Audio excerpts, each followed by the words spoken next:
Colorado's original pioneers made quite the journey across this great land and ended up here at what would eventually become the Centennial State. Through their trials and tribulations and hard times, they carved out the state that we love so much. Today we're going to take a journey through a little bit of Colorado's history and learn about some of those important people. We are at Riverside Cemetery in Denver, the final resting place of many. I'm Rachel Folger, and this is the American Dream Selling Colorado.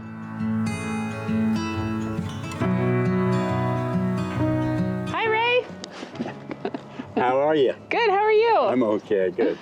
Welcome to Riverside Cemetery. Thank you. I'm so glad we got a beautiful day. Can you take us on a tour? I sure can, I sure can. We're here in front of the building right off the bat, and this is the office, and it's also is the home of Colorado's first crematorium. Ah. We actually opened, the first burial here was June 1st, 1876. Colorado becomes a state 2 months later. This is a National Historic District. As such, we have certain protections. At the beginning of the cemetery, it was created by a group of men who had gathered together and wanted to create a cemetery as nice as anything back east. The idea was that you could stroll the grounds, so that was an important aspect of the cemetery's design.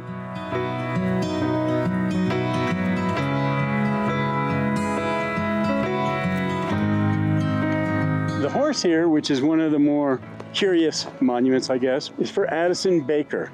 And it's a replica of his prized Arabian stallion. He made his first fortune, I guess, hauling water, come into town and sell it. Most horses in a cemetery have a general on their back, Right. or at least have the tack. So a naked horse is unusual.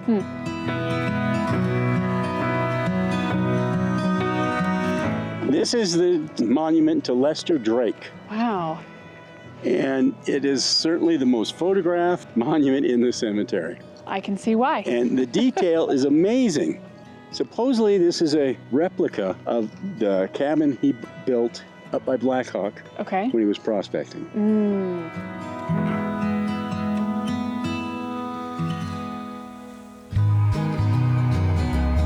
So another one of the amazing things about this cemetery is there never seems to have been any segregation.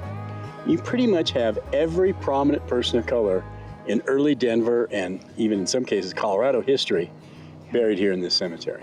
And Clara Brown, who is sometimes referred to as the very first black woman to come to Colorado, is buried here, and she was a very well-loved person, and it is estimated that when she did die, up until that time, it was regarded as probably the most attended funeral in the cemetery's history. Wow.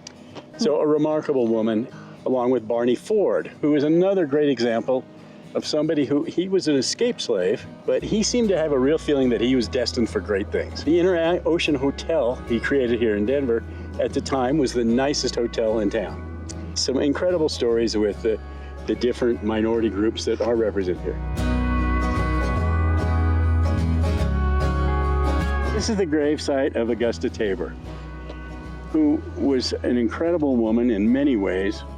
Augusta was the ex-wife of Horace Tabor, the Silver King, who had an incredible string of luck and got incredibly wealthy. When Augusta died, it's estimated her estate was worth about $1.5 million then. 1895. Yeah. Yeah. And so she only had one child, Maxie. Yeah. Maxie evidently, as far as I know, inherited $1.5 million. And this is what he got for his mom. She was a remarkable woman, and yeah, I really think she's the most important person buried here.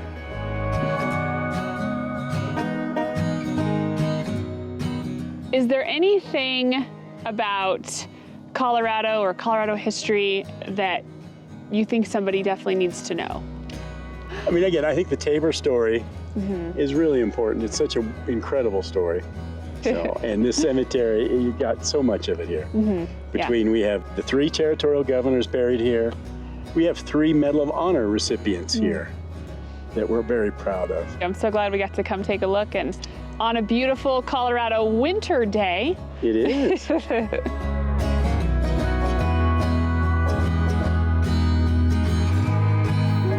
As we have taken this stroll through Riverside Cemetery, we have met hundreds of people who left their mark on Colorado. Thanks to their hard work and dedication, Colorado became what it is today. I'm Rachel Folger, and this is The American Dream, Selling Colorado.